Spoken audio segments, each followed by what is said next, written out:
वर्षी 31 येणार असेल असं 15 दिवस आधी स्वतःशीच कन्फेशन करत असतो की मी वर्षभर काय काय चुका केल्या, मी किती माझं वजन वाढवून घेतलं, मी आता काय करेन, मी एक्सरसाइज करेल 1 तारखेपासून, मी डाएट करेल, मी यू करेल, मी त्यू करेल.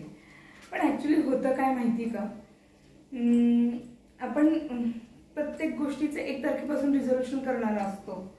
हे वर्ड्स आपल्याला खूप मोठे मोठे वाटतात, पण आपण 31 तारखेच्या आत ह्या गोष्टी सगळ्या ठरवलेल्या असतात की आपण हे करणार ते करणार.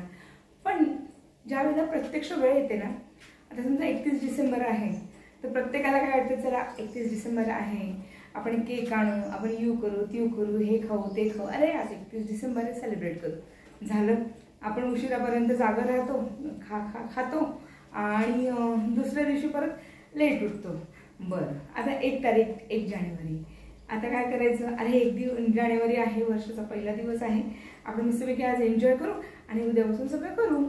आणि मग मस्तपैकी आपण 1 तारखेला भरपूर खातो. मी तेच केलं.